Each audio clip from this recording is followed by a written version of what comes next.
You see, your weekly email should be the foundation of your practice and the foundation of your personal healthcare brand. And if you're in the building stage of your practice, then the most important activity is building your database, which means giving the people who are in your care valuable information that they can share with their friends or their family members. So you give valuable information in exchange for their email address. Then you add their email address to your database where now they get a weekly email on the same day every week.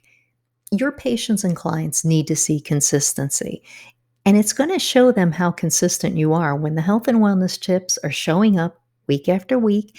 And the people who are in your care are going to think, wow, this person is hardworking, they're dependable, they're knowledgeable, and they're professional. But if it's once a month, and you're sending out an email once a month and other people are sending out every week, then your patients are going to think that you're not consistent or dependable. You see, people get hundreds of wellness spam emails every day. Well, and I mean hundreds of wellness spam emails.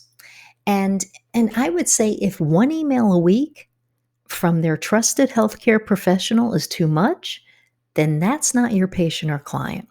Now, let me talk about your brand being the foundation for your practice too, because developing your brand style isn't really a task that you have to assign to an outside firm.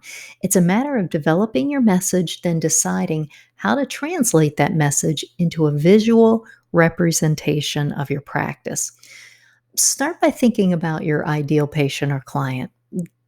Don't try to appeal to everyone. Decide who your best patients are and target your email towards them. Once you know who you're aiming for, you can develop colors, fonts, and images that, just appeal to them. And I know that's easier said than done, but here are a few guidelines. When choosing your colors, think about the colors your patients already like. Don't think about your favorite colors, think about theirs. And one way to discover what your patients like is to look at the consumer goods that they're already purchasing and pick up some color inspiration there. Now, look for images that speak to your ideal patients. Different styles of images work for your ideal customer depending on their age, their gender, their culture. For example, young mothers may enjoy images of family and children. Retired adults might enjoy images that evoke relaxation and maybe new horizons. Athletes will enjoy images of people in motion.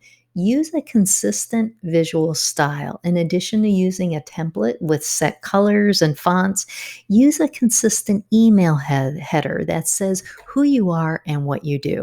Remember, yours is just one of the many emails that they receive, and a uniform look will help them remember your company and what you offer. Stick with it even when you're bored. I tell my clients that right around the time they're bored to tears with their visual brand, that's when their ideal customer is just starting to remember it. So stay the course, even if you're itching to change, especially if you're itching to change. Remember, it's not your job or it's not the job of your prospects to remember your practice. It's your job as a healthcare professional to remind them consistently over time. So pick a style and start implementing it now. So and that's what the big brands do too. And you can do that. I believe in you.